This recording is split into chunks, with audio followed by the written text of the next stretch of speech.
Hey everyone, welcome back. Today we're looking at NIO. NIO CEO announces pause on European expansion to focus on existing markets. This I didn't expect. This I was shocked to hear. I was a little bit worried at first, and then I read into it, and then I realized, okay, we need to make a video. We need to understand why NIO's made this decision. Is this the best decision for the company, or is it simply just not the best idea? Let's try to understand. So we got an article from the EV blog from Alfonso. Let's see what they're saying. As the provisional intra tariffs on Chinese made electric vehicles prepare to be confirmed, EV makers have been adjusting their European expansion plans, naturally. The Shanghai based EV maker NIO will face tariffs of 21.3% after the European Commission raised them last month from 20 to 8% for cooperating companies. So far, NIO has not increased its prices in Europe, although it is evaluating its decision. NIO expanded to Norway in 2021 and to 4 other European markets in late 2022. If in late May, amidst a visit to Europe, NIO founder and CEO William Lee stated that the brand would probably expand to the UK in 2025. The current European plan is now to focus on the existing markets. That's what they want to focus on, the existing markets. So if I'm not mistaken, they are currently in 5 European markets. And that's not bad. I think that's including Norway, probably Sweden, probably Germany, places like that. That's not bad. That's their little hub right there that they really want to build a strong base. So the CEO also said, we will focus on the existing 5 markets that we have already started. We also know that to establish NIO, such a premium brand in Europe markets, it will also take a longer time, and we are very patient with that, Lee said, and I quote. In mid-June, the former NIO country manager for the UK market, Matt Galvin, announces that he will join NIO-backed brand Polestar. Announces that he will join the Geely-backed brand Polestar as managing director of UK and Ireland. This is after Jonathan Goodman actually resigned from the Polestar company. I think he retired or he resigned. So they needed a new manager for Polestar UK. And he was in charge of NIO UK. So probably there was already conversation that, the growth or the development on that will probably be slowed down. And maybe he made the best decision for himself because he was probably given a heads up. Until now, it was not announced a new lead for UK market to replace the executive. Galvin initially joined NIO in September 2022, where he was responsible for establishing and launching the brand's UK operations, according to his LinkedIn profile. In March 2023, Galvin had explained his responsibilities include head of European sales, overseeing business operation across Norway, Sweden, Denmark, the Netherlands, and Germany. NIO's chief executive guaranteed that NIO is still investing in Europe, mentioning the opening of new showrooms in Amsterdam last in June and continued deployment of new battery swap station over the last months. This is true, they haven't slowed down on that. But in the meantime, it doesn't mean that we have to stop our activities there. Earlier this year, we've just opened our NIO house in Amsterdam, and they're still installing and deploying our NIO power swap station in Europe, so we'll keep the same plan. As of today, NIO has 54 stations throughout Europe, with most of them 36 being located in Germany and Norway. The Netherlands has 10, while Sweden has 7, and Denmark only has 1. So that is very interesting. Do we think this is the right decision for NIO to make? While there is this problem that's occurring for a lot of Chinese-made, EVs, that there's a lot of tariffs being added, when they're, selling their cars in foreign markets. So like I said, at first I was a little bit worried, but once I read into it, I understood why they were making this decision. Now it makes a lot more sense. This was natural. It was natural for them to do this. In fact, Volvo has already taken a decision, like a month or 2 months now, to move their manufacturing of their new electric vehicles like the EX30, EX90 from China to Belgium. And I think that was always the plan, but I think they speeded up that plan rather quickly. As soon as these tariffs started getting announced, things changed really quickly. And it's really curious because, Volvo is a European company. You would think they'd probably get a special deal. Well, it turns out they didn't. It turns out the only one that was getting a special deal was Tesla. Tesla is getting a special deal. because Tesla builds a lot of cars in China and they sell them in Europe. So these tariffs would apply to Tesla as well. And the CEO, Elon Musk, he wasn't happy. And he called them out.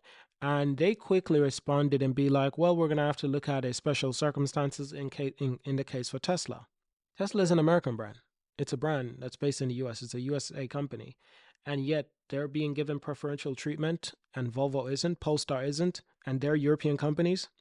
Now, understand, when you look at European car brands, typically, you look at Audi, Mercedes, BMW. If they're manufacturing cars in China, they're probably selling those cars in China or in other Asian markets. Now, they're not really bringing them back into Europe to sell in Europe because they're German companies. Why do I say this? Because German companies typically have big factories already in Germany, factories that are well equipped to serve all of European needs of new vehicles. So they don't need to build cars in China and ship them back to Europe for sales. They don't need to do that. So you can see how this wouldn't affect those legacy automakers. But given that Volvo has a strong relationship with China because their ownership via Geely and Polestar, you can see why it would affect them. And I found it really strange that they would give preferential treatment to Tesla, but not Volvo, not Polestar. Nevertheless, that's how business works. This is how the economy works. So I think what a lot of European companies are saying is that if you want to sell vehicle in our country, you got to build a factory here, or you at least got to build a factory close to us in the European Union, somewhere in Europe. And that's fair. That is honestly fair, because that's how business works. You want to get the benefits of selling in my market, build a car factory, help supply jobs to my citizens. It makes sense. It makes sense. But a lot of companies, they weren't prepared to build a factory in Europe just yet because it's not a cheap venture. It's a rather expensive, actually. You remember how you got to remember just how great of an accomplishment it was for Tesla to build their first European factory, first and only, but very important to Europe, is that the Berlin Gigafactory, that is so important to Tesla. It's incredible.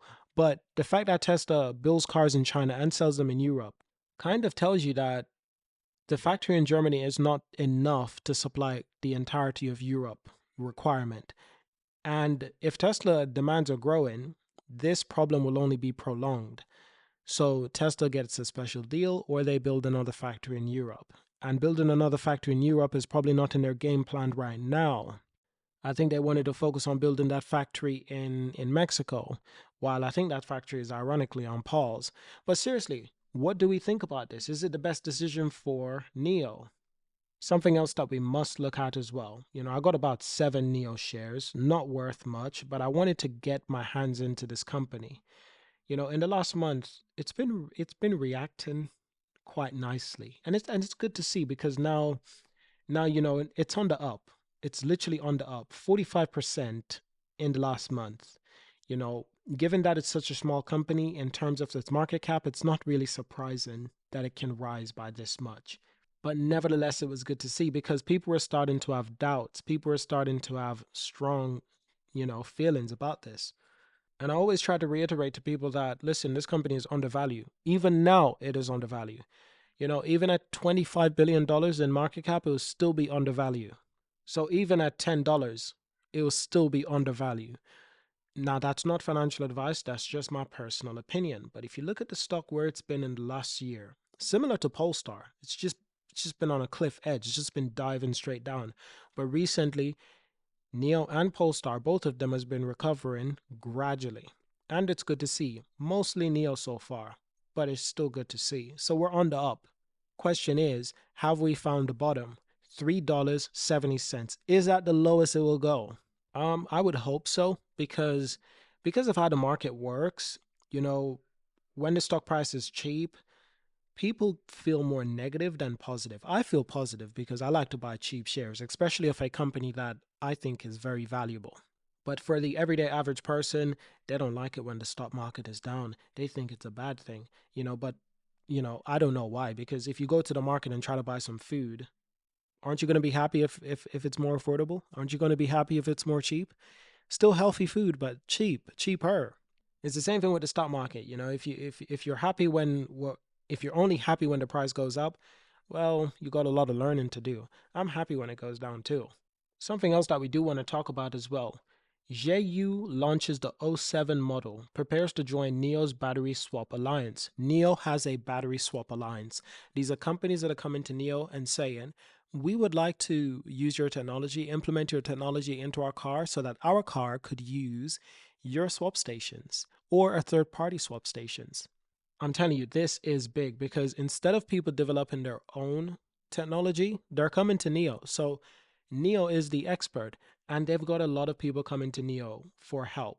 But even more so, even more incredible is this new car. It is so nice.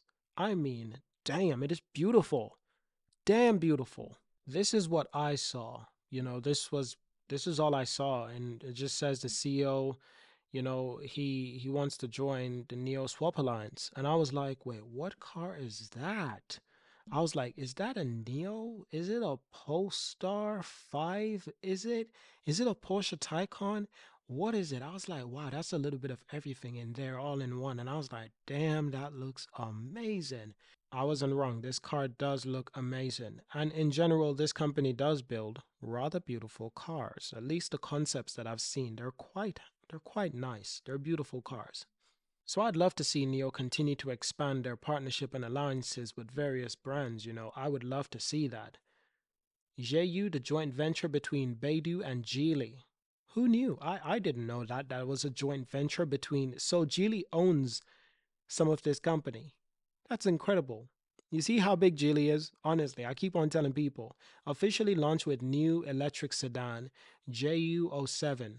I like that number, like W07, with a limited time offering range from 199,000 wands to 289,000 wands. It's $27,000 400 to $39,700, including 10,000 wands cash discount.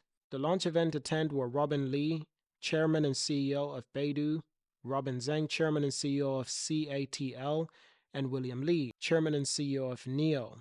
Shifu Li, Chairman of Geely Holding Group, also shared his congratulations via video. This is incredible. I heard about these people. There are some top names in the automotive and electric vehicle industry in China. These are the top guys. These are the top guys out there, I'm telling you. Described the JU07 as the world's first electric sedan developed with an investment exceeding 100 billion wands. Yiping highlighted that the vehicle integrates key technology from Beidou, Geely, and CATL. CATL is a battery company, I believe, and I believe Beidou it's a technology company, but I also think they innovate in the EV space as well. He also projected by next year, cars without advanced driver assistance will struggle to remain competitive. I can see that happening because the rate of which they're developing self-driving technology, especially in China, it's unstoppable. It is incredible to see. So JU announces a strategic partnership in battery swapping and focusing on collaboration in battery technology standard R&D of passenger vehicles with battery swapping and charging capabilities, battery swapping operations, battery assessment management, and charging platform operation. Also, JU upcoming platform would be named capable of battery swapping. What? So you see, it's already being developed and implemented. They're not holding back, are they? With JU joining the partnership, there is now 8 car companies that have entered into a battery swap strategic collaboration with NIO. These include FAW, Shangang, GAC, Geely, Chery, Jacques, Lotus, and JU. Lotus is in there as well. And I love Lotus car design, especially these new cars that Lotus are designing. It's absolutely incredible. That's 8 car companies in this partnership. That number will only continue to grow. I just hope that NIO doesn't limit themselves on this technology. Because when your competitor comes to you and say, we need your help to implement your technology in our vehicle, that's a big advantage you have right there, NIO. I just hope they use it wisely. I really do. Before we end this video, former VW Group CEO meets with NIO chief, praises Chinese EV startup. Listen, we're all praising Chinese EV startup because it's only when you see the cars in person and you experience the car in person, you understand just how amazing NIO cars are. I don't think people fully appreciate just how incredible NIO cars are until they interact with the vehicle. Herbert DS. The former CEO of Volkswagen Group and one of the most well-known figures in the automotive industry met with NIO founder and chief executive William Li in Shenzhen, China on Wednesday. In a video shared on social media platform Weidu, Li asked Herbert what impressions about the Chinese EV startup. The executive highlighted the speed of the development and attitude to identify and adjust their plans when mistakes are made. And here's a statement from Herbert, and I quote, "I have to say a lot of things, many things. They're so energetic. They're also fast. They learn so fast. Some of them are really making mistakes, but they learn really fast and they rectify those mistakes." End quote. He also said, "I think they're very creative when it comes to different car styles. They're trying everything out. So I'm really impressed by many of the startups." That is true. When it comes to, Chinese innovating in electric vehicle design and just vehicle design, they're really trying everything. And you're seeing all sorts of car design coming out, all taking various ideas from different car brands. So if you want to get offended, but that's the way it's going. And some of them are subtle, some of them are not so subtle. William Li said, and I quote, "Today I met and had a discussion with Mr. Herbert, the former CEO of Volkswagen Group at the company. Herbert highly praised Chinese new electric vehicle startups, although the competition is intense and challenging. The way Chinese smart electric vehicle companies push each other to improve is making everyone better. Let's continue to power up together." End of quote. And that's the thing. China is challenging himself. You know what happens when you challenge yourself, but you don't give up, you stick to it? You improve a lot more than you could ever expect. And that's what China is doing. They're just reaping the rewards of their hard work. And do not think for a second that their hard work is over. They're just getting started. They're just powering up, and they're going to continue powering through. That's it for today's video. We looked at the stock. We talked about NIO updates. Hope you enjoyed this video. It's a big video. Leave a like, leave a comment, and I will see you in our next one. Join our community by subscribing. I'll see you in the next video. Peace.